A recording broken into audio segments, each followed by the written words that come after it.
अस्सलाम वालेकुम दोस्तों, आज हम एक ऐसे नबी और बादशाह की कहानी सुनेंगे जिनकी ज़िंदगी चमत्कारों से भरी हुई थी।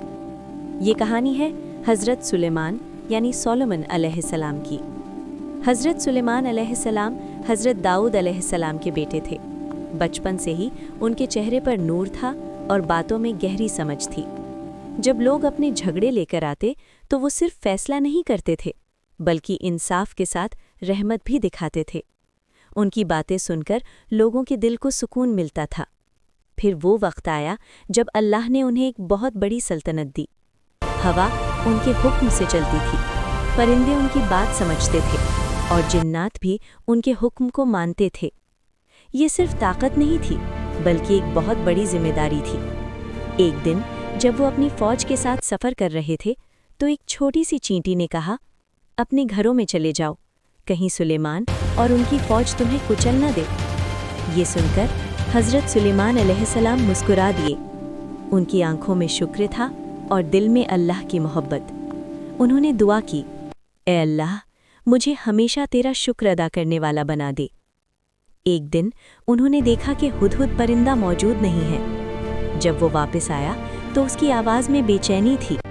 उसने कहा, मैं एक दूर के मुल्क सबा से आया हूँ, जहाँ एक रानी हुकूमत करती है जिसका नाम बिल्कीस है, लेकिन वो और उसकी कौम अल्लाह को छोड़कर सूरज की इबादत करते हैं। ये सुनकर सुलेमान अलैहिस्सलाम का दिल भर आया।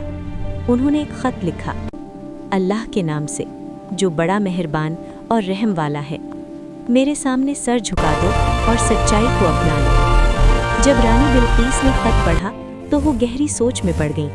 उसने जंग नहीं बल्कि समझदारी का रास्ता चुना। उसने एक कीमती तोहफा भेजा, लेकिन सुलेमान अलैहिस्सलाम ने कहा, क्या तुम मुझे दौलत से खुश करना चाहती हो? जो अल्लाह ने मुझे दिया है वो तुम्हारे तोहफे से कहीं बेहतर है।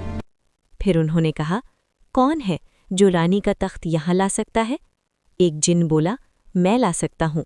लेकिन एक नेक इंसान ने कहा, मैं पलक झपकते ही ले आऊँगा। और फिर पलक झपकते ही तख्त वहाँ मौजूद था।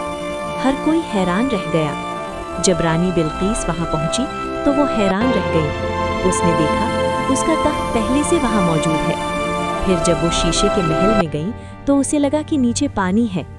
उसी पल उसका दिल बदल गया। उसने कहा, ए अल्लाह, मैंने अपने ऊपर जुल्म किया, अब मैं सुलेमान के साथ तुझ पर ईमान लाती हूँ।